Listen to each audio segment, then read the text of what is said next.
সুপ্রিয় দর্শক শ্রোতা মণ্ডলী, সবাইকে প্যানভিশনের নিয়মিত আয়োজন সাহিত্য জিজ্ঞাসা অনুষ্ঠানে স্বাগত জানাই এবং সালাম, আসসালামু আলাইকুম। আশা করি সকলে ভালো আছেন। বিশেষভাবে আমরা বর্তমান সময়ে এমন একটা পরিস্থিতির মধ্যে আছি যেটাকে আমরা স্বাধীনতা বলছি, দ্বিতীয় স্বাধীনতা, যেটাকে আমরা বলছি যে গণ অভ্যুত্থান কিংবা গণবিপ্লব উত্তর একটা স্বপ্ন নির্মাণের বাংলাদেশে আমরা বসবাস করছি। আপনাদের সবাইকে বিপ্লবোত্তর সময়ের কিংবা বাংলাদেশ যে নতুনভাবে নির্মাণ হতে যাচ্ছে, জনগণের যে স্বপ্ন দিয়ে আমরা নতুন বাংলাদেশ গড়তে যাচ্ছি, সেই জনগণের সাথে একাত্মতা ঘোষণা করে আপনাদেরকে এই অনুষ্ঠানে আমন্ত্রণ জানাচ্ছি। আমরা আজকে এমন একজন অতিথি পেয়েছি যিনি বাংলাদেশে জন্মগ্রহণ করেছেন, বাংলাদেশে মানুষ হয়েছেন, লেখাপড়া করেছেন। পরবর্তীকালে তিনি সুদূর অস্ট্রেলিয়াতে শিক্ষার কাজে তিনি চলে যান, সেখানে শিক্ষকতা করেছেন। দুটো স্বনামধন্য বিশ্ববিদ্যালয়ে তিনি পড়িয়েছেন এবং এখন একটি ওখানকার উল্লেখযোগ্য একটি ইউনিভার্সিটিতে তিনি শিক্ষকতা করেন, অধ্যাপনা করেন। সেই সঙ্গে তিনি মানবাধিকার নিয়ে কাজ করেন, সাহিত্য সংস্কৃতি নিয়ে কাজ করেন, বুদ্ধিভিত্তিক জগতে যার পদচারণা আমরা দেখতে পাই, আমরা সোশ্যাল মিডিয়াতে এবং নানান যোগাযোগ মাধ্যমে আমরা দেখতে পাই তার কার্যক্রম। তিনি আবৃত্তিকার, তিনি লেখক এবং মানবাধিকার কর্মী, অনেক গুণের মানুষ। শিবলি সোহাইল ভাই, আপনাকে স্বাগত। Thank you very much, it's my pleasure. অনেক অনেক ধন্যবাদ। প্যানভিশনের সাথে আসলে আমার যোগাযোগ অনেক দিনের। সেটা হচ্ছে প্রথমে সম্ভবত আমি প্যানভিশনের জন্য একটা কার্টুন লিখেছিলাম, ম্যাজিক্যাল দাদাভাই বাইজিদ বোস্তামের ওপর। ইচ্ছে ছিল এটা ধারাবাহিকভাবে লেখার, কিন্তু আর সময় করে উঠতে পারিনি। তো প্রচুর ভিউ হয়েছে আমি জানি। আলহামদুলিল্লাহ, এটা ছোটরা পছন্দ করেছে, মিলিয়ন ছাড়িয়ে গেছে। জি আলহামদুলিল্লাহ, এটা খুবই ভালো হয়েছে। মানে প্যানভিশনের সাথে আপনার সম্পর্ক অনেক আগে থেকে? জি, তো আজকে প্রথম আসলে আসার সুযোগ হলো, এবং এটার একটা অন্যতম কারণও হচ্ছে এই যেটা বললেন আপনি, দ্বিতীয় স্বাধীনতার প্রাপ্তির কারণেই আমিও আসতে পেরেছি। আমি আসলেই সৌভাগ্যবান আজকে প্যানভিশনে আসতে পেরে, আপনাদের সঙ্গে কথা বলতে পেরে, এবং আপনার মাধ্যমে প্যানভিশনকে এবং প্যানভিশনের সমস্ত দর্শক শ্রোতাদেরকে আমার পক্ষ থেকে শুভেচ্ছা এবং সালাম। তো এই যে বিপ্লবোত্তর বাংলাদেশ, আপনার যে অনেক বছর পরে আসলেন অস্ট্রেলিয়া, এক ধরনের জীবন, এখানে বাংলাদেশে অনেক দিন পরে এসে আপনার বিপ্লবোত্তর এই সময়টা কেমন লাগছে, অনুভূতিটা কেমন? আলহামদুলিল্লাহ,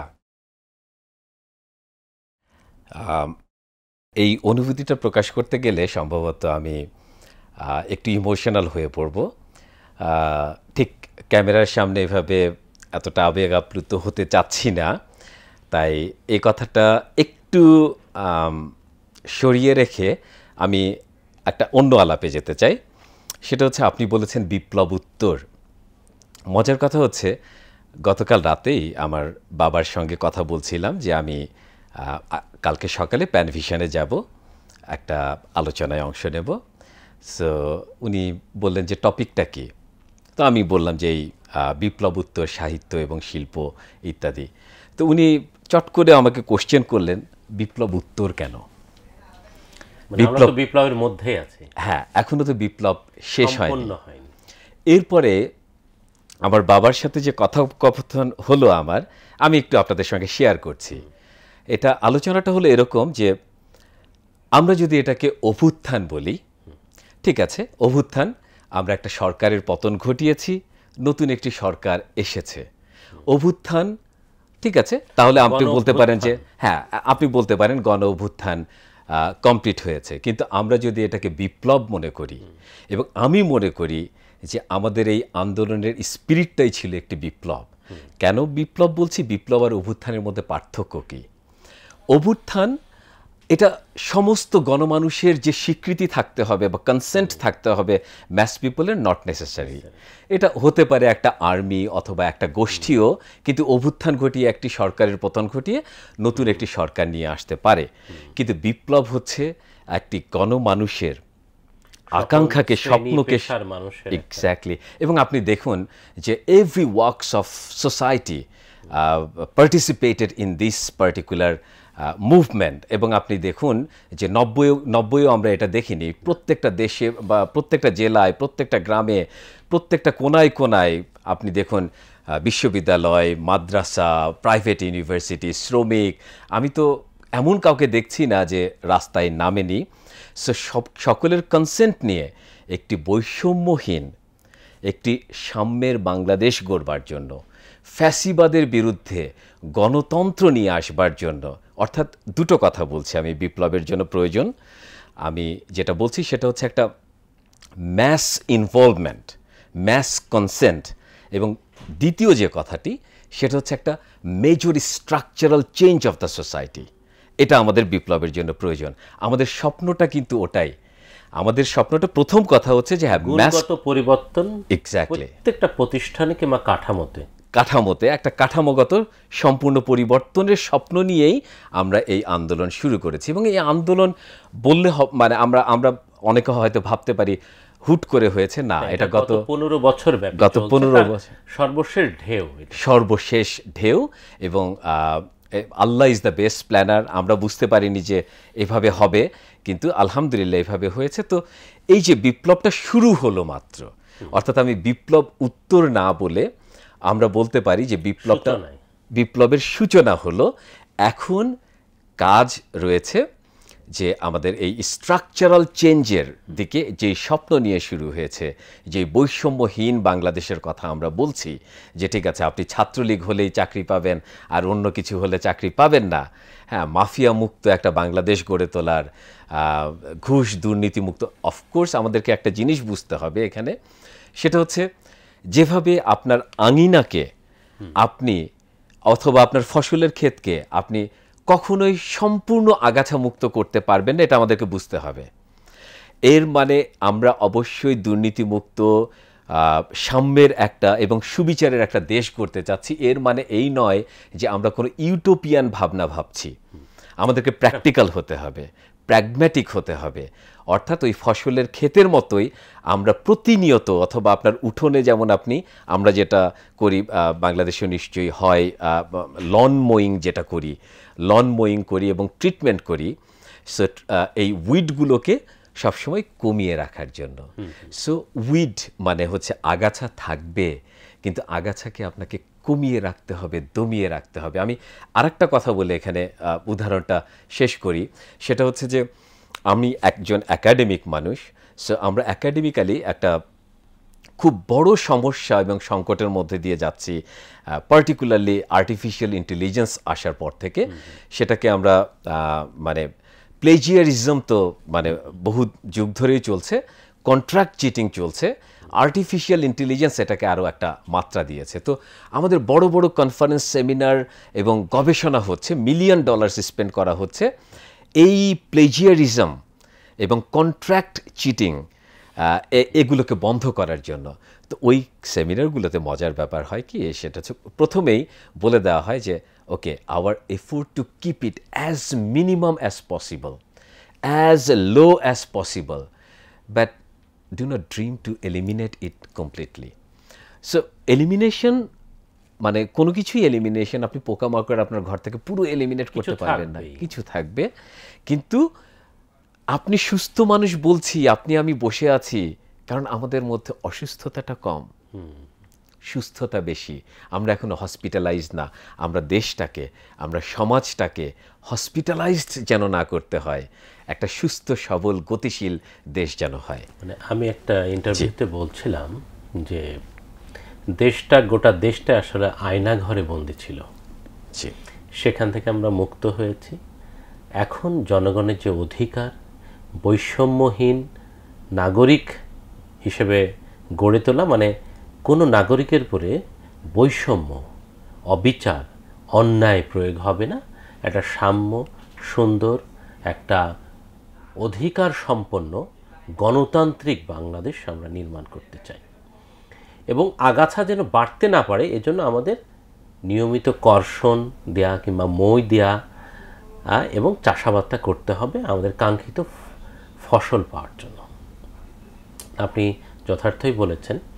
এক্ষেত্রে আমরা শিল্প, সাহিত্য, সংস্কৃতির যে একটা ব্যাপক ভূমিকা আপনি জানেন। আন্দোলনের সময় প্রচুর কবিতা আবৃত্তি হয়েছে। আমাদের জাতীয় কবি কাজী নজরুল ইসলাম নতুনভাবে আবির্ভূত হয়েছেন, বলবীর চিরোন্নতম শির থেকে শুরু করে অনেক গান, কবিতা আবৃত্তি হয়েছে। নতুন কবিরা যুক্ত হয়েছেন, শিল্পীরা যুক্ত হয়েছেন, এবং অনেকগুলো গান খুব জনপ্রিয় হয়েছে। বিশেষভাবে গ্রাফিতিতে গোটা দেশ রঙিন হয়ে গেছে, নতুন বার্তা দিয়েছে। ফটোগ্রাফি আমাদেরকে খুবই প্রভাবিত করেছে। এই যে ভূমিকা রাখলো, এইটাকে আপনি কিভাবে মূল্যায়ন করেন, আর আগামী দিনে আমরা শিল্প, সাহিত্য, সংস্কৃতি কি করণীয় আমাদের, এই দুটো বিষয়? খুবই চমৎকার প্রশ্ন, এবং এর আগে একটা ডিসক্লেমার দিয়ে রাখতে চাই। সেটা হচ্ছে যে আমি কিন্তু স্কুল অফ বিজনেসের টিচার, শিক্ষকতা করছি একাডেমিক হিসেবে। আমার এরিয়া সেটাই। এখন শিল্প সাহিত্যের সাথে আমার ছোটবেলা থেকে একটা ছোটোখাটো সংযোগ রয়েছে। হ্যাঁ, প্যাশন, আমার শখ। আমি পাঠক বা পাঠক হিসাবে আবৃত্তি করি। সো আমি কিন্তু কথা বলবো কোনো আপনার মতো গবেষকের দৃষ্টি থেকে বা শিল্প সাহিত্যের কোনো বোদ্ধা হয়ে নয়, একজন সামান্য পাঠক বা ভোক্তা হিসাবে আমি কথা বলবো। সো এই ডিসক্লেমারটা দেওয়া উচিত, কেউ না আবার ভেবে বসে যে কোনো একজন বিশেষজ্ঞ সম্ভবত কথা বলছে। সো আমি যেটা দেখে থাকি, অফকোর্স একটা বিপ্লবকে সফল করার জন্য, শুরু করার জন্য, ইনস্টিগেট করার জন্য যেমন শিল্প সাহিত্যের প্রয়োজন রয়েছে, ঠিক তেমনিভাবে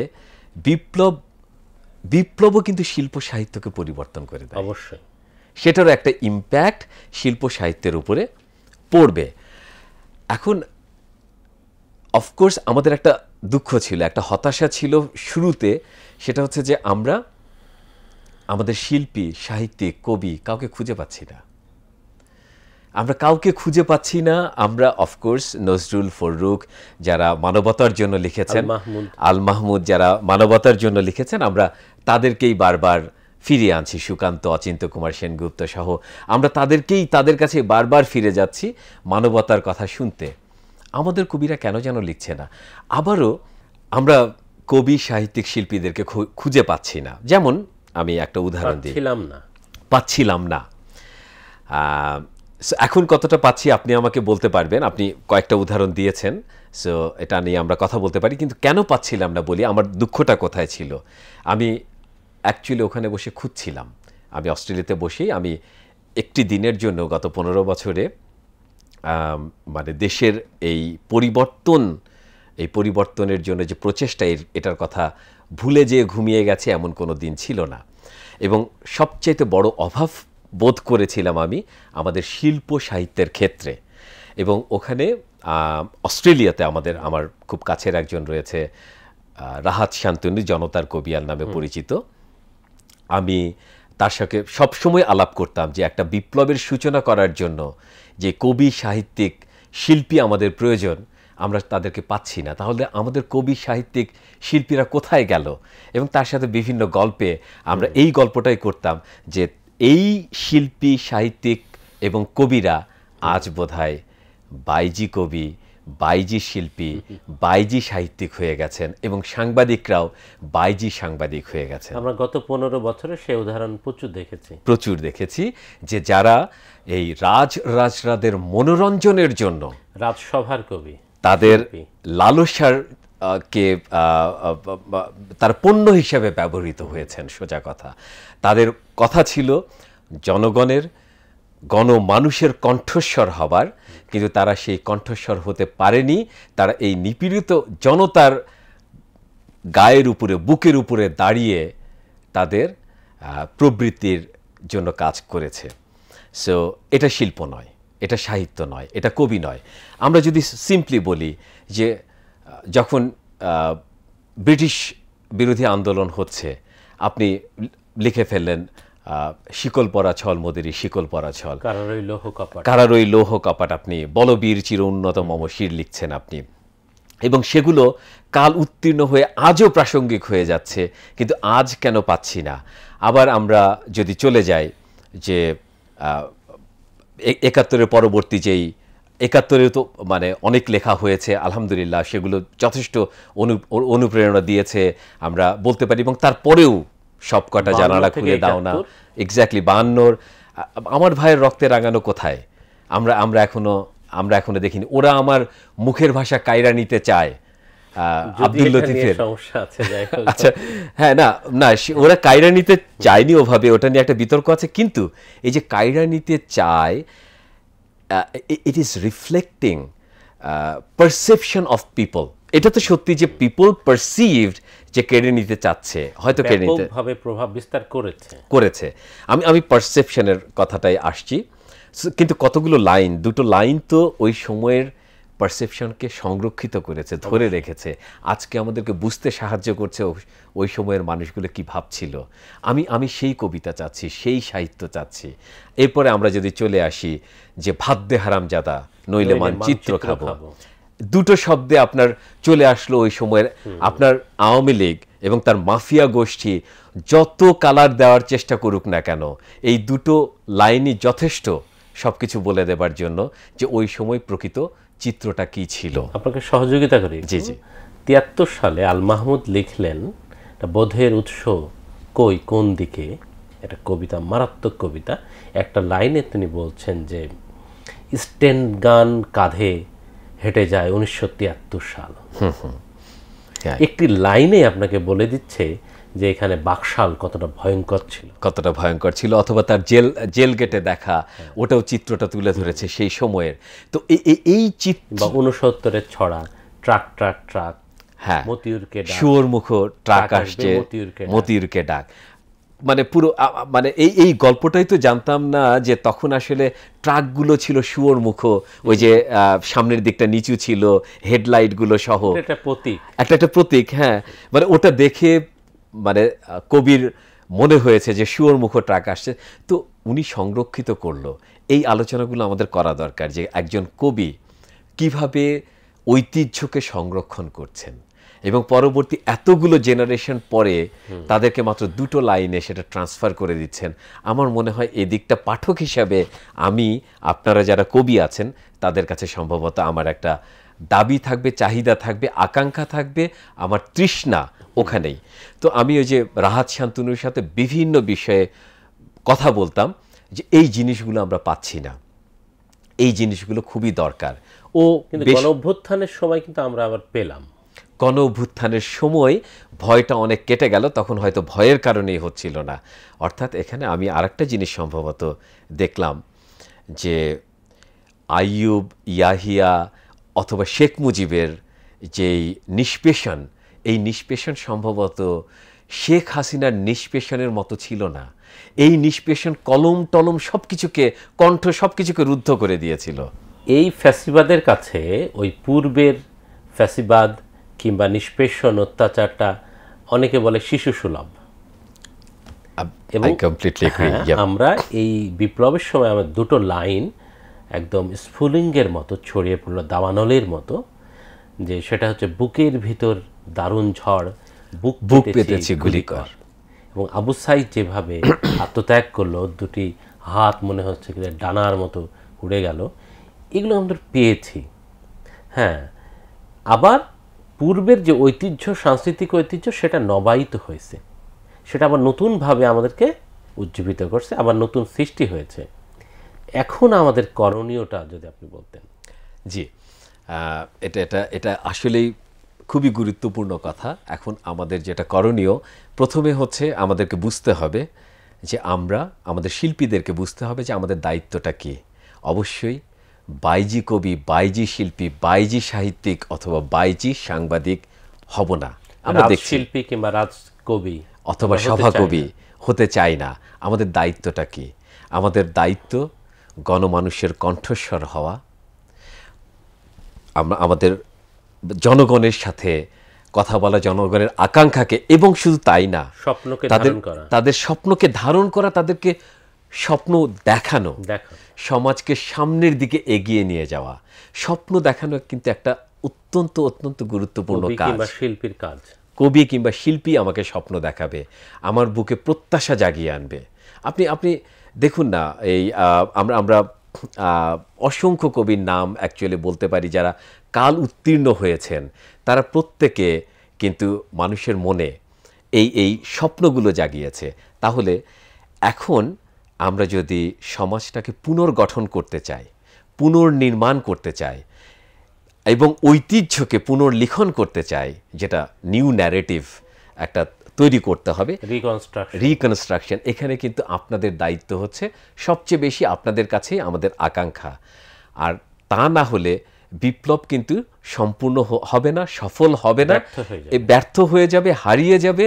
যেমনটা হয়েছে আপনার মিশরে, যেমনটা হয়েছে তিউনিসিয়া সহ অনেকগুলো দেশেই কিন্তু বিপ্লব ব্যর্থ হয়েছে। ফ্যাসিবাদ আবার ফিরে এসেছে, আগের চাইতে চরম নিপীড়ক হয়ে ফিরে এসেছে। তো সেখান থেকে আমাদেরকে আসলে আমাদের সবাইকে জ্বলে উঠতে হবে। আচ্ছা, আমরা কি শুধু এই প্রতিবাদ, বিপ্লব, স্বাধিকার, স্বাধীনতা এই কথাই বলবো? আমরা কি ভালোবাসার কথা বলবো না? ভালোবাসার কথাও বলবো, সত্য সুন্দরের কথা বলবো, সত্য সুন্দরের কথা বলবো। সেই সাথে আমরা এই সাহিত্যের মধ্যে দিয়ে, শিল্পকলার মধ্যে দিয়ে একটা নিউ ন্যারেটিভ তৈরি করব। এক্স্যাক্টলি, যে ন্যারেটিভের মধ্যে বিপ্লবের স্বপ্ন, আকাঙ্ক্ষা থাকবে এবং বিপ্লবকে ধারণ করবে। এখানে আমি একটি কথা এভাবে উল্লেখ করতে চাই যে কোনো এরকম বড় ঘটনার পরে দেশে যেটা প্রয়োজন হয়ে পড়ে সেটা হচ্ছে রিকনসিলিয়েশন। সো রিকনসিলিয়েশন আরও কী কারণে প্রয়োজন? কারণ গত 15 বছর এই ফ্যাসিবাদ তার বাইজি শিল্পী, বাইজি সাংবাদিক এবং কবিদেরকে নিয়ে, ধরুন আপনি জাফর ইকবালের কথায় I have to be blunt enough to talk about, যে কি ঘৃণার চাষ করেছে। ঘৃণার চাষটা এই পরিমাণ ছিল যে আপনি জাফর ইকবালের সম্ভবত একেবারে হেডিংয়েও দেখবেন যে এক বুক ঘৃণা বা ইত্যাদি। ঘৃণা শব্দটা সে ব্যবহার করছে, সরাসরি ছোটদের জন্য সে লিখছে, সেখানেও সে ঘৃণার চাষ করছে। সো এই পুরো দেশে সে ঘৃণার যে বিদ্বেষের যে 20 বৃক্ষ রোপণ করেছে, শুধু আগাছা না, 20 বৃক্ষগুলো যে রোপণ করেছে, সেগুলোকে সরিয়ে, সেগুলোকে উপড়ে ফেলে আপনি যদি সমাজে ভালোবাসা নিয়ে আসতে চান, ফলবৃক্ষ করতে চান, একটা রিকনসিলিয়েশনের প্রয়োজন। এখানে আমি আরেকটু স্পষ্ট করে বলতে চাই যে 1971 সালের পর অ্যাকচুয়ালি এই দায়িত্বটা ছিল শেখ মুজিবুর রহমানের। শেখ মুজিবুর রহমান সম্পূর্ণভাবে ব্যর্থ হয়েছেন এই রিকনসিলিয়েশন করতে। বরং সে এমনকি প্রো ফ্রিডম ফাইটার যারা, এই মুক্তিযোদ্ধাদের মধ্যেই বিভাজন সৃষ্টি করেছিলেন। এবং আপনি দেখুন, ওখানেই হয়ে গেল মুজিব বাহিনী, গণবাহিনী, রক্ষী বাহিনী ইত্যাদি, এবং মারামারি, কাটাকাটি। সো এখানে এবং মুক্তিযোদ্ধারা হাজার হাজার মুক্তিযুদ্ধ, বলা হয় 30,000 তাদেরকে হত্যা করা হয়েছে। এক্স্যাক্টলি। সো সেও কিন্তু এই বিভাজনের রাজনীতি করে গেছে। এই বিভক্তির রাজনীতি থেকে আমাদেরকে দূরে আসতে হবে। এবং অ্যাকচুয়ালি 90-এর পরে আমি আপনাকে বলছি যে 90-এর পরে আমরা একটা সম্প্রীতির রাজনীতি দেখেছি। আমি সম্প্রীতির রাজনীতি দেখেছি এই জন্য বলছি যে আমি এক এমপির ছেলের বিয়ে খেতে গিয়েছিলাম এমপিএস হোস্টেলে। তখন আমি দেখেছি সেখানে একেবারে আওয়ামী লীগের এমপিরা, আমার যতটুকু মনে পড়ছে যে তোফায়েল সহ বেশ কয়েকজন দাঁড়িয়েছিলেন, আব্দুল হামিদও সম্ভবত ছিলেন, আর এদিকে ব্যারিস্টার জমিউদ্দিন সরকার, মওদুদ আহমেদ, আবার এদিকে নিজামী সাহেব, আব্দুল কাদের মোল্লা, সবাই দাঁড়িয়ে আছে। তো যেহেতু সেলিব্রিটি লোকরা দাঁড়িয়ে আছেন, আমি একটু এগিয়ে গেলাম আর কি। আমরা কয়েকজন বন্ধুরা ছিলাম, এগিয়ে গেলাম আগ্রহের জন্য, যে আমরা তখন অনেক ছোট ছিলাম। সো আমরা একটু এগিয়ে গেলাম যে ওনাদের কথা শুনতে। আপনি কল্পনা করতে পারবেন না, এই সব ঠিক আছে, আদর্শিক মতবিরোধ রয়েছে, সবাই ভিন্ন ভিন্ন, কিন্তু প্রত্যেকে কি আন্তরিকতাপূর্ণ পরিবেশে হাসছেন, এবং কি সম্প্রীতির পরিবেশে তারা কথা বলছেন, হো হো করে হাসছেন একজন। আজকে হয়তো আমরা কল্পনাই করতে পারি না যে এরা পাশাপাশি বসতে পারবেন, এবং কয়েকজনের তো ফাঁসিই হয়ে গেছে, মুখ দেখা দেখি বন্ধ একেবারে। সো এই বিদ্বেষ আমরা চাই না। আপনি রাজনীতি করুন, বাংলাদেশ নির্মাণ করতে চাই যেখানে একদিকে মানবাধিকার রক্ষা হবে, নাগরিক অধিকার রক্ষা হবে, বৈষম্যহীন বাংলাদেশ পাবো, এবং একটি নতুন আমরা সংবিধানের মধ্যে দিয়ে নতুন স্বপ্নের দিকে আমরা যাব, নতুন স্বপ্নের দিকে, এবং এই স্বপ্ন দেখাতে পারে কবি সাহিত্যিক শিল্পীরা। এক্স্যাক্টলি। আপনাকে অনেক ধন্যবাদ। আমরা এই অভ্যুত্থান পরবর্তী বাংলাদেশ এবং আগে পরে আলাপ করলাম। আমরা আপনার একটু আমি ব্যক্তিগত বিষয়ে যাবার আগে শিল্পীদের দায়িত্ব সম্পর্কে আমি যদি দুটো কথা আমার বন্ধু কবি নাইমাল ইসলাম মাহিনের, আমি আসলে এটা লোভ সামলাতে পারছি না, আমি আপনাকে বলি যে তিনি একটা চমৎকার দুটো লাইন লিখেছে, এটা আমি সবাইকে একটু শেয়ার করতে চাই। আপনারা তো জানেন নাইমাল ইসলাম মাহিন, তার একটা লম্বা কবিতা, কিন্তু সে বলছে যে কবিতা তো হবে এমন যা শুনে খ্যাকশিয়াল আর বিল্লি নম নম বলে দৌড়ে পালাবে কলকাতা নয় দিল্লি। তারপরে সে বলছে কবিতা তো দেবে অত্যাচারীর দুর্গ প্রাসাদে ধাক্কা, খান খান করে ভেঙে চুরে যাবে 33 ফারাক্কা। আমি সমস্ত কবি সাহিত্যিকদের কাছে বলতে চাই যে এই জিনিসটা এতটাই জরুরি, বিকজ আপনি বলছেন বিপ্লব, ঠিক আছে, বিপ্লব সফল করার জন্য এই মুহূর্তে দুটো কাজ সবচাইতে বেশি জরুরি, দুটো আমাদেরকে মনে রাখতে হবে। আমাদের অনেকগুলো কাজ আছে। ইন্ডিয়ান হেজেমনিকে পুশ ব্যাক করা। আমরা ভারত বিদ্বেষী নই, কিন্তু অফকোর্স তাদের হেজেমনিকে প্রতিরোধ করতেই হবে। আমার সভরেন্টিকে বাঁচাতে হবে। আমি আমার স্বাধীনতার পক্ষে, আমি ভারত বিদ্বেষী নই, ভারতের বিপক্ষে নই, তার আগ্রাসনের বিরুদ্ধে। ভারতের জনগণের সাথে আমাদের বন্ধুত্ব আছে, কিন্তু দিল্লির আগ্রাসন, আধিপত্যকে আমরা আধিপত্যবাদের বিরুদ্ধে আমাদের কথা আছে, আমরা তাদেরকে রুখবই, আমাদের কবিতা তাদেরকে রুখবেই। তাহলে ইন্ডিয়ান হেজেমনিকে পুশ ব্যাক করা আমাদের একটা অন্যতম দায়িত্ব এই মুহূর্তে। সাথে সাথে বলি যে কলকাতার সাংস্কৃতিক হেজেমনি, কালচারাল হেজেমনিকে আমাদের ঠেকাতে হবে। Exactly, couldn't agree more with you. চমৎকার। এবং একই সাথে আমরা দ্বিতীয় যে কথাটা, সেটা হচ্ছে এই যে ফ্যাসিবাদী যে সিস্টেমটা গড়ে গেছে, তারা যে প্রিসিডেন্সগুলো গড়ে গেছে, যা তারা একটা সংস্কৃতিও কিন্তু গড়ে গেছে প্রত্যেকটা জায়গায়, যে দুর্নীতির, এটা আপনি দুর্নীতি করা মানেই হচ্ছে যে গর্বের বিষয়, আপনি পারেন না, ও আপনি তো আনস্মার্ট। এটাকে ডিসমেন্টেল করা, মানুষকে নতুন স্বপ্ন দেখানো। তাহলে দুটো কথা বললাম summary. So to push back Indian hegemony and also dismantling the fascist system, immediately we need to play a role, and that role has to be in those way that what my friend Naimal Islam Mahin wrote. Thank you. আমরা যে কথা বলছিলাম যে আপনি তো অস্ট্রেলিয়াতে থাকেন, শিক্ষকতা করেন, মানবাধিকার নিয়ে কাজ করেন, তারপরে একটা ইন্টারন্যাশনাল মানবাধিকার সংস্থা কাজ করেন। তো আমি এইখানে দুটো বিষয় জানতে চাই। প্রথমে হচ্ছে বাংলা মেলা বিষয়, আর একটা হচ্ছে ডিভাইন মেলোডিস। তো এই দুটো আপনারা মানে কেন এবং কিভাবে এই দুটো করেন?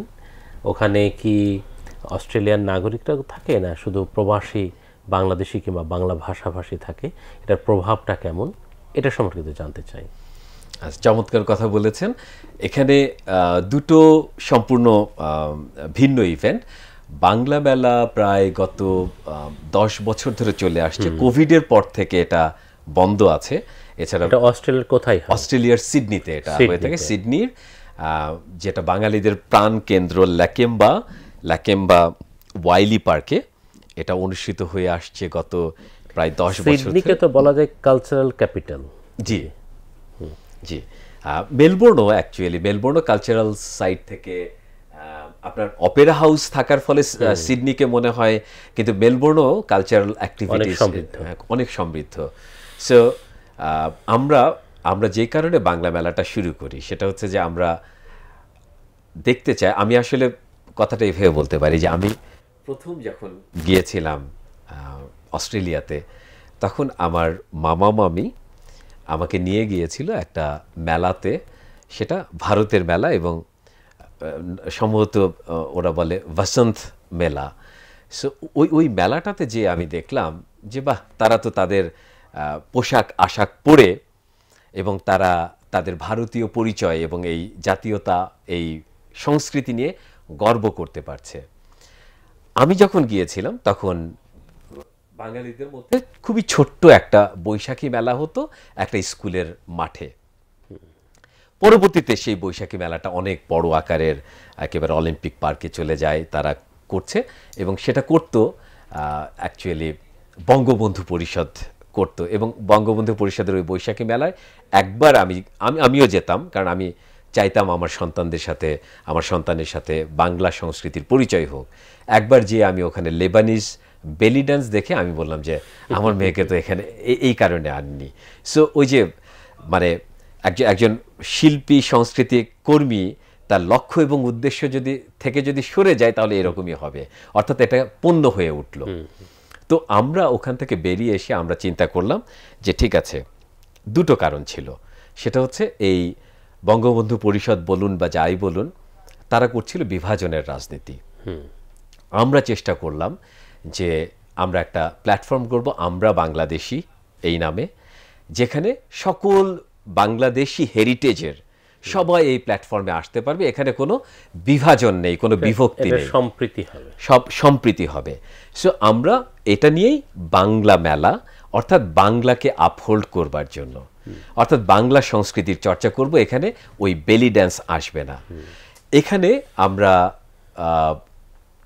আপনাকে বলতে পারি, আমরা যে ছবি দেখাই আপনাকে, তাহলে আপনি দেখতে পাবেন স্টেজে প্রায় 13 জন 14 জন মানে সিনেটর, এমপি, বিভিন্ন লেভেলের মিনিস্টার, ওখানকার মাল্টিকালচারাল মিনিস্টার যে আছেন, কাউন্সিলর, মেয়র, বিভিন্ন জনই স্টেজে আছেন।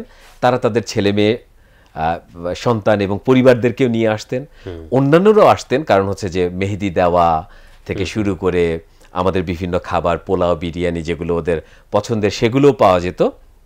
আর পার্টিকুলারলি তারা এই মেহেদি ব্যাপারটা খুব পছন্দ করতো, যেটা বাংলাদেশের কালচার সেখানে রিপ্রেজেন্ট হতো। এক্স্যাক্টলি। এবং আমাদের সন্তানরা, সবচেয়ে বড় কথা, আমাদের সন্তানরা যে কাজটা করতো, একেবারে ছোট ছোট বাচ্চা মেয়েরা শাড়ি পরে আসছে, একেবারে বাচ্চা ছেলেরা। এবং আপনি কল্পনা করুন কতগুলো শিল্পী গোষ্ঠী, যেমন কিশলয় কচি কাঁচা বলে আছে আমাদের বন্ধুবর রোকসানা এবং তার হাজব্যান্ড, ওরা আনিস, তারা এটা করছে, বহু বছর ধরে করছে। এই কিশলয় কচি কাঁচা এই মেলাকে কেন্দ্র করে, তার রিহার্সেলকে কেন্দ্র করে প্রতি বছর প্রত্যেকটা বাচ্চার জন্য ড্রেস বাংলাদেশ থেকে নিয়ে যেত। সো একটা মেলাকে কেন্দ্র করে দেখা যাচ্ছে আমার সন্তানও কতগুলো ছড়া শিখছে, আবৃত্তি করবে, কতগুলো গান চর্চা করছে, এর মাধ্যমে তারা সংস্কৃতিকে আপহোল্ড করছে। আর ডিভাইন মেলোডিসটা ছিল পুরোপুরি ইসলামিক, অর্থাৎ ইসলামী সংস্কৃতিকে আপহোল্ড করবার জন্য এটা আমরা শুরু করি। এটা পরপর 2 বছর হয়েছিল। এই মুহূর্তে আমি ওখানে পরামর্শ দিয়ে সহায়তা করে থাকি। একেবারে শুরুতে ওতপ্রোতভাবে জড়িত ছিলাম এবং ডিভাইন মেলোডিস নামটাও আমার খুব পছন্দের। আমি অনেকের সঙ্গে আলাপ করেই এটা দিয়েছিলাম।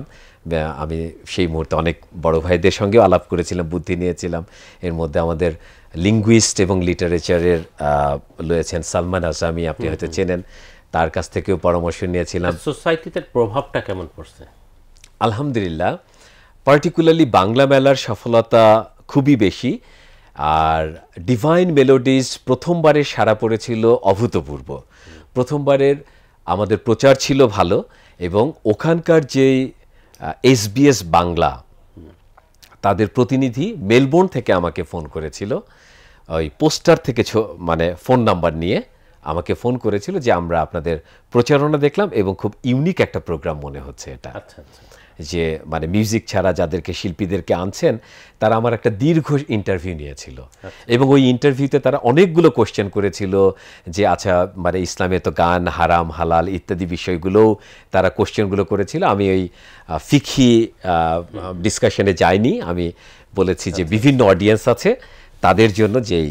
সো ওটার ডিভাইন মেলোডিসের আগ্রহ ছিল। যেমন আমাকে কেউ যদি বলতো যে ভাই আপনি ডিভাইন মেলোডিসের সাথে আছেন, আবার বাংলা মেলার সাথে আছেন, তা আমি বললাম যে আমি তো মুসলিম, আবার আমি বাঙালিও, আমি বাংলাদেশীয়, আমি আমার রসুলের ভ্যালুসগুলোকে আপহোল্ড করি, আমি বাঙালি সংস্কৃতিকেও আপহোল্ড করি, দুটোকেই তো আমি অস্ট্রেলিয়ার বুকে তুলে ধরতে চাই, তাহলে দুটো করতে ক্ষতি কি?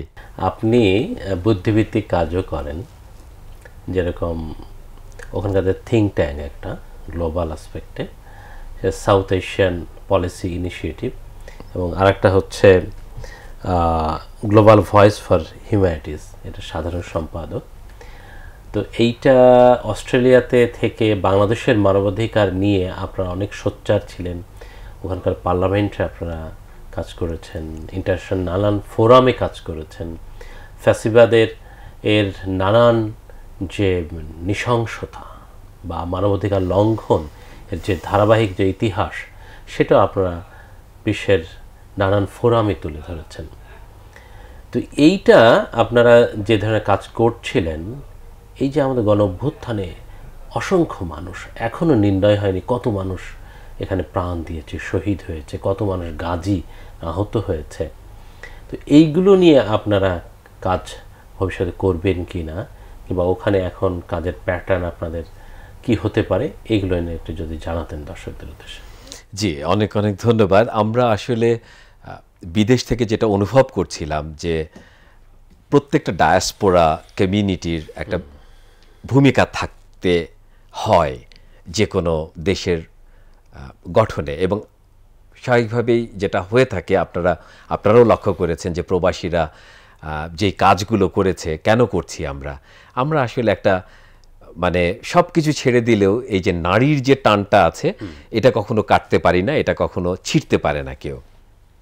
তো পার্টিকুলারলি 2006 সালের 28শে অক্টোবর যখন ফাহিম সহ বিভিন্ন জনকে 6 জনকে বোধহয় লাঠি লগি বৈঠার তাণ্ডব, আমরা তখন বুঝতে পারলাম যে এই লগি বৈঠারা আরও তাণ্ডব এটা ছড়িয়ে যেতে চাচ্ছে, এটা মানে মহামারীর মতো বাংলাদেশে ছড়িয়ে যায়। তখন থেকেই আমরা যেই কাজগুলো করছিলাম সেখান থেকে হয়তো কেউ একাডেমিক, কেউ তার চাকরি নিয়ে ব্যস্ত ছিল, দেশের সাথে যোগাযোগ আছে নর্মাল, সেখান থেকে আমরা একটু ঘুরে দাঁড়াই যে what is happening, we must do something. এরপর তো একটার পর একটা বিডিআর মিউটিনি, এরপর জাতীয় নেতাদের একটার পর একটা ফাঁসি, এই যে জিনিসগুলো আমরা বুঝতে পারলাম যে তখন আমাদের জানা ছিল, আমাদের পড়াশোনা করা ছিল যে একটা ফাঁসিবাদের জন্ম কিভাবে হয়, এবং আমরা অদ্ভুতভাবে লক্ষ্য করলাম যে এটা ফ্যাসিবাদের একটা দেশপ্রেম থাকে, এবং আমরা তখন দেখলাম যে এই ফ্যাসিস্টের আবার দেশপ্রেমও নেই, এ পুরো দেশের সার্বভৌমত্বকে তুলে দিয়েছে আরেকজনের ঘাড়ে, তাহলে একে কি আমরা ফ্যাসিবাদ বলবো? তখন দেখা গেল যে একজন Zia Hasan, most probably first of all সে মাফিয়াইজম টার্মটা সম্ভবত সে কয়েন করলো। এটা কি সে কয়েন করেছে না অন্য কোথাও থেকে এসেছে, আমি এক্স্যাক্টলি তার সাথে কথা হয়নি, একটা প্রতিবেদন করছে, খুবই আলোড়ন সৃষ্টি করছে। এক্স্যাক্টলি। সো মাফিয়াইজম, সো আমি পার্টিকুলারলি ওনার কাছ থেকেই জানতে পারি এই মাফিয়াইজম, এবং আমি মনে করি that's the perfect terminology to indicate them, এদেরকে ডিফাইন করার জন্য। সো এই মাফিয়াইজম যখন শুরু হয়ে গেল, ধীরে ধীরে এই মাফিয়া যখন সবার টুটি চেপে ধরছে, কণ্ঠরুদ্ধ করে ফেলছে, অত্যাচার করছে, আমরা দেখলাম বয়োজ্যেষ্ঠ সাংবাদিক শফিক রেহমান, আবুল আসাদ, মাহমুদুর রহমান, তাদের সাথে কি পরিমাণ নির্যাতন, কাউকে কণ্ঠরুদ্ধ করে দেওয়া হলো, কাউকে বিতাড়িত করা হলো, তখন আমরা বুঝতে পারলাম যে না, টেলিভিশন বন্ধ করে দেওয়া হলো, exactly, Diganta, Islamic TV, exactly, peace TV, হ্যাঁ, এবং অনেক অসংখ্য আমার দেশ তো যে ব্রুটালি বন্ধ করা হলো, এটা তো কারণ আমার দেশ অ্যাকচুয়ালি এটা নিয়ে বিস্তারিত একবার আলাপ করবো আমরা। হামলা হয়েছে, সর্বশেষ দিনকাল পত্রিকা বন্ধ হয়েছে, এক্স্যাক্টলি, দিনকাল পত্রিকাও বন্ধ হয়েছে। তো এরা ধীরে ধীরে ধীরে ধীরে টুটি চেপে ধরছিল, এবং অ্যাকচুয়ালি যখনই আমরা দেশের মানুষের সাথে কথা বলি আমরা বুঝতে পারি যে আসলে দেশ থেকে কোনো কিছু করা সম্ভব নয়। আমরা তখন পুরো বিশ্বব্যাপী অ্যাকচুয়ালি আন্দোলন শুরু করি যে না, এই জিনিসগুলোকে নাম্বার ওয়ান, তাদের ন্যারেটিভগুলোকে ডিবাঙ্ক করতে হবে, তাদের যে উন্নয়নের যে স্বপ্ন দেখাচ্ছে, যেটা গাদ্দাফি থেকে শুরু করে প্রত্যেক ফ্যাসিবাদী দেখিয়ে এসেছে, এরাও তাই করছে, সো ওটাকে ডিবাঙ্ক করতে হবে, এবং একই সাথে আমাদের এখান থেকেই আমাদের সহায়তা করতে হবে, মানুষ যেন জেগে থাকে, মানুষ যেন মেনে না নেয়, কারণ ধীরে ধীরে ফ্যাসিজম করে কি, এবং ওটা চায়, এটা আপনার সেই ওটাকে কি বলে, ফেরাউনরাও চায় যে এক সময় মেনে নিক, মানুষ যে ওই যে বলে না যে এটাই তো আমাদের নিয়তি, এর বাইরে যাওয়ার কোনো সুযোগ নেই, কিন্তু এই যে মানুষের স্বপ্ন জাগ্রত রাখা যে না এটা আমার নিয়তি নয়, আমি পারবো, এটা যত বড়ই ফ্যাসিবাদ হোক আমি একে ভাঙতে পারবো। সো ওই জায়গাতে আমরা কাজ করতে শুরু করি এবং ওটাতেই মাহমুদুর রহমান সাহেবকে সাথে নিয়ে আমরা যখন যে ডায়াসপোরা কমিউনিটির একটা প্ল্যাটফর্ম গড়ে তুলি বুদ্ধিবৃত্তিক চিন্তার জন্য, সেটা South Asian policy initiative, because আমরা South Asian policy initiative because we also want to talk about Kashmir and few other issues of the South Asias, and we want to advocate some of the policies. So আমরা ইতিমধ্যে বেশ কিছু গবেষণা যেমন গুমখুনের উপরে রয়েছে, দুর্নীতির উপরে রয়েছে এবং সবচাইতে সন্ত্রাসী সবচাইতে বড় যে গবেষণার কাজটা আমরা এই পর্যন্ত করতে পেরেছি আমাদের উইদিন আওয়ার লিমিটেড ক্যাপাসিটি, সেটা হচ্ছে আওয়ামী লীগ যে একটা টেরোরিস্ট সংগঠন, এটার সাইকিতেই যে সন্ত্রাস রয়েছে এবং পার্টিকুলারলি আওয়ামী লীগের জন্মটা গণতান্ত্রিক হলেও এটা যখন থেকে শেখ মুজিবুর রহমানের হাতে আসে তখন থেকে আপনি দেখতে পাবেন এটা পুরো প্যাটার্ন, এটা টেরোরিজমকে এরা টুলস, পলিটিক্যাল টুল হিসাবে ব্যবহার করতে শুরু করে, সংগঠনই একটা সন্ত্রাসী। এক্স্যাক্টলি, এবং terrorism is there main tool of politics. এইটা আমি বলবো আপনাদের কবি, সাহিত্যিক, শিল্পী, নাটক যারা লেখে তাদের সবাইকে বলবো এটা সাপির ওয়েবসাইটে, সাউথ এশিয়ান পলিসি ইনিশিয়েটিভের ওয়েবসাইটে এটা এই ডকুমেন্টটা রয়েছে, আপনারা দয়া করে ডাউনলোড করে পড়বেন। আপনারা এখানে অনেক কবিতার মাল মশলা পাবেন, অনেক কবিতার, অনেক গানের, অনেক নাটকের র ম্যাটেরিয়াল এখানে রয়েছে। আমার বিশ্বাস আপনারা এটা ব্যবহার করবেন। সো এটা হচ্ছে সাউথ এশিয়ান পলিসি ইনিশিয়েটিভের সিস্টার কনসার্ন হচ্ছে global voice for humanity, so that we can talk about all this human rights. So এটা তো গেল policy initiative, policy advocacy and research, আর হিউম্যান রাইটস নিয়ে যেন আমরা সত্যি সত্যি সোচ্চার হতে পারি। সো আমাদের সবচেয়ে বড় সফলতা ছিল হচ্ছে অ্যামনিস্টি ইন্টারন্যাশনালের সাথে যৌথভাবে, অ্যামনিস্টি ইন্টারন্যাশনাল অস্ট্রেলিয়ার সাথে আমরা যৌথভাবে একইভাবে ওই 30শে অগাস্টের যে প্রোগ্রামটা করি, এটা সিডনিটা হয়েছিল অ্যামনিস্টি ইন্টারন্যাশনালের সাথে যৌথভাবে, এবং 15টা ডিফারেন্ট কমিউনিটি অর্গানাইজেশনস ওখানে অংশগ্রহণ করেছিল। এর সাথে তামিলরাও ছিল, যারা নির্যাতিত, কাশ্মীরিরা ছিল নির্যাতিত, ফিলিস্তিনিরা ছিল নির্যাতিত, অর্থাৎ নির্যাতিত সবাই, এই যারা গুম খুনের শিকার সবাই এসেছিল আমাদের সিডনিতে মার্টিন প্লেসে। এবং একই সাথে ওই 30শে অগাস্টই এটা নিউ ইয়র্কে প্রোগ্রাম হয়েছে, লন্ডনে হয়েছে। এরপর আমরা করি 10শে ডিসেম্বর বিশ্ব মানবাধিকার দিবস, সেই প্রোগ্রামটা আরও অনেক দূর ছড়িয়েছে এবং কানাডার কয়েকটা শহরে হয়েছে, আর সিডনি, লন্ডন এবং নিউ ইয়র্কে তো হয়েছেই। সো এভাবে আমরা দেখলাম যে আপনি যদি প্রচেষ্টা নেন তাহলে, এবং আমাদের কিছুটা হতাশা ছিল যে রাজনৈতিক দলগুলো এই কাজটা করতে পারছে না, যদিও তাদের প্রত্যেকেরই দেখা যাচ্ছে সংগঠন রয়েছে বিভিন্ন দেশে। তবে আমরাও করেছি, রাজনৈতিক দলগুলোর সাথে মিলেই, তাদের সহায়তা নিয়েই করেছি। তাদের প্রত্যেকেই আমাদেরকে বিএনপি সহায়তা করেছে, আমাদেরকে জামাত ইসলামী সহায়তা করেছে, এবং সমস্ত সমমনা দল, আমি তাদের প্রত্যেকের প্রতি কৃতজ্ঞ, এবং সহযোগী সংগঠনগুলো প্রত্যেকে সহায়তা করেছে। এবং আপনি দেখতে পাবেন আমাদের সাপির ওয়েবসাইটে তাদের নামও রয়েছে এবং রিপোর্টগুলোও রয়েছে। সো উই ডু, আমি এটা না বললে, অ্যাকনলেজ না করলে এটা আমার পক্ষ থেকে ভুল হবে। পার্টিকুলারলি বিএনপি অস্ট্রেলিয়া আমাকে যে সহায়তা দিয়েছে, ইট ইজ আনপ্রেসিডেন্টেড। এবং সুপ্রভাত সিডনি, অস্ট্রেলিয়ার একটা মানে একমাত্র বাংলা পত্রিকা সুপ্রভাত সিডনি, এবং তার ইউসুফ শামীম ভাই সম্পাদক, he has been a great help. অনুষ্ঠান একদম শেষের দিকে চলে আসছি। সিডনি কেন্দ্রিক আপনার কিছু কাজও আছে, সেটা যদি সংক্ষেপে বলতেন, সাথে সাথে প্যান ভিশনের দর্শকদের। আচ্ছা, সিডনি কেন্দ্রিক আমার আর একটা কাজ আছে, সেটা হচ্ছে আমি অস্ট্রেলিয়ার যে সিভিল সোসাইটি সিডনি অ্যালায়েন্সের মুসলিম কমিউনিটি কোর টিমের মেম্বার। অর্থাৎ সিডনি অ্যালায়েন্স হচ্ছে ওখানকার সিভিল সোসাইটি, এটা হয়তো আর একটু লম্বা করে বলতে হবে। সো আমি প্যান ভিশনের দর্শকদেরকে বলতে চাই যে এই যে বাংলাদেশে যে একটা সিভিল সোসাইটি গড়ে উঠেছে, এরা নিজেরা নিজেদের নাম দিয়েছে সুশীল।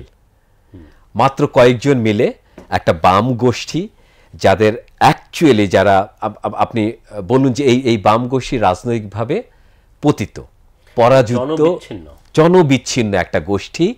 এরা তাদের নাম দিয়েছে সুশীল। এবং দেখুন এরা কখনোই, কেন এটা আবার আরেকটা আলোচনা যে এরা কেন জনবিচ্ছিন্ন হলো, কারণ এরা তো জনবিচ্ছিন্ন হবেই। এরা ইউএসএসআর যখন ভেঙে যায় তখন এরা হতাশ হয়ে পড়ে, এদের পার্টি ভেঙে যখন মানে চায়না, রাশিয়া, মাওয়িজম এটার ভাগ হয়ে যায়, তখন এদের পার্টি ভাগ হয়ে যায়। কমিউনিস্ট পার্টি মাওয়িস্ট, মাওবাদী আর মস্কোবাদী হয়ে যায়। সো এদের রুট যেহেতু এখানে না, সো এই লোকগুলো যেহেতু তাদের পলিটিক্যাল প্ল্যাটফর্ম থেকে হতাশ হয়ে এসে তারা একটা নাগরিক সমাজ অথবা সিভিল সোসাইটি গড়বে, এরকম কথা বলে তারা সুশীল সমাজ একটা পট্টিতে লিখে দিল। এখন আপনি বলুন, একটা দোকান, আপনি তো রাজশাহী থেকে, আপনি এখন বললেন যে এটা ফজলি আমের বাগান, আমি যেয়ে দেখলাম ওখানে পচা শামুক। এটা কি হলো? আমি কি এখন অদ্ভুত ব্যাপার হচ্ছে, ওরা সাইনবোর্ড লাগিয়েছে সুশীল সমাজ, আমাদের মানুষ, বাংলাদেশের মানুষ ওদেরকে সুশীল সমাজ বলেই বলছে। হ্যাঁ, গালি দেয়, তাদেরকে অনেক কিছু সমালোচনা করে, কিন্তু সুশীল সমাজ শব্দটা ব্যবহার করে মিডিয়া থেকে বেশি প্রভাবিত। এক্স্যাক্টলি। কিন্তু ওটা আমি সুশীল সমাজ কেন বলবো? ওটা সুশীল সমাজ নয়। এবং সুশীল সমাজের সিভিল সোসাইটির যে কনসেপ্ট, যেমন আমি এই কথাটাই বলতে চাই যে আমাদের সিডনি অ্যালায়েন্সের সবচেয়ে বড় যে মেম্বার সেটা হচ্ছে ইউনাইটিং চার্চ, এরপরে হচ্ছে ক্যাথলিক চার্চ, এরপরে রয়েছে লেবার ইউনিয়ন থেকে শুরু করে টিচার্স ইউনিয়ন থেকে শুরু করে সমস্ত এই সিভিল সোসাইটির অর্গানাইজেশনগুলো। এখানে রয়েছে মুসলিম কমিউনিটি, রয়েছে জুইশ কমিউনিটি, রয়েছে সাউথ এশিয়ান কমিউনিটিগুলো রয়েছে। সমস্ত কমিউনিটির একটা অ্যালায়েন্স আমরা করেছি। এবং আপনি দেখুন, এরা বলছে এরা নাকি সিভিল সোসাইটি। সবচেয়ে সিভিল সোসাইটির সবচেয়ে বড় যে স্টেক হোল্ডার এখানে, এই যে কওমি মাদ্রাসার কোনো রিপ্রেজেন্টেশন আছে ওখানে? আমি তো মনে করি যে কওমি মাদ্রাসা, আলিয়া মাদ্রাসা, যেমন ওখানে ইউনাইটিং চার্চ, ক্যাথলিক চার্চকে আমরা দেখি যে মানে মেইন রোলটা প্লে করে। আমি তো মনে করি যে এখানে হয়তো বা কওমি মাদ্রাসা, আলিয়া মাদ্রাসা এবং ঢাকা বিশ্ববিদ্যালয় থেকে শুরু করে সমস্ত শ্রেণীর মানুষের একটা প্রতিনিধিত্ব দরকার। এক্স্যাক্টলি। তাহলেই আমাদের বিপ্লবের যে লক্ষ্য, বৈষম্যহীন একটা সাম্যের বাংলাদেশ নির্মাণ করতে পারবো। প্যানভিশনের উদ্দেশ্যে বা প্যানভিশনের দর্শকদের উদ্দেশ্যে যারা আপনি কিছু বলতেন। অনেক অনেক ধন্যবাদ আপনাদের সবাইকে। আপনাদের সঙ্গে কথা বলতে পেরে এই সুযোগ পেয়ে প্যানভিশনকে ধন্যবাদ, প্যানভিশনের কর্তৃপক্ষকে ধন্যবাদ, উপস্থাপক ডক্টর ফজলুল হক তুহিনকে অনেক অনেক ধন্যবাদ। এবং যারা আজকে শুনছেন আমার এই আলোচনা, যদি সামান্য উপকার হয়ে থাকে, পার্টিকুলারলি কবিদের কাছ থেকে অনেক আকাঙ্ক্ষা আমি ব্যক্ত করেছি, শ্রোতা হিসাবে, পাঠক হিসাবে সেই আকাঙ্ক্ষা, সেই স্বপ্ন পূরণ হবে এই প্রত্যাশা রাখছি। আর সবাই আমার জন্য দোয়া করবেন, কারণ বিভিন্ন অর্গানাইজিংয়ের সাথে জড়িত হওয়ার ফলে যে সামান্য লেখালেখি করতাম, এই যে বললাম যে আপনাদের প্যানভিশনের জন্য যেই ম্যাজিক্যাল দাদা ভাই বাইজিদ বোস্তামির যেটা লিখেছি, শুনতে পেলাম 26 মিলিয়ন ভিউ হয়েছে, সেটা আর পরবর্তী যে এপিসোডগুলো লিখে উঠতে পারছি না। আপনারা দোয়া করবেন যেন আবার দেশে যখন শান্তি ফিরে আসবে আমি তখন লেখায় ফিরতে পারবো। আপনাদের সকলকে ধন্যবাদ। প্যানভিশনের পক্ষ থেকে, প্যানভিশনের দর্শক মণ্ডলীর পক্ষ থেকে আপনাকে অনেক ধন্যবাদ। আপনি দেশে বিদেশে যেখানেই থাকুন ভালো থাকুন, আপনার সুস্থতা কামনা করি। এবং প্রিয় দর্শক, আমরা আজকে যে অনুষ্ঠান অনেক প্রাণবন্তভাবে উপভোগ করলাম। একজন সম্মানিত অতিথির আমরা আজকে সাক্ষাৎকারের মাধ্যমে এই যে একটি নতুন বাংলাদেশের প্রত্যাশায় আমরা অনেক কিছু জানলাম। আপনাদের সবাইকে ধন্যবাদ। খোদা হাফেজ। আসসালামু আলাইকুম।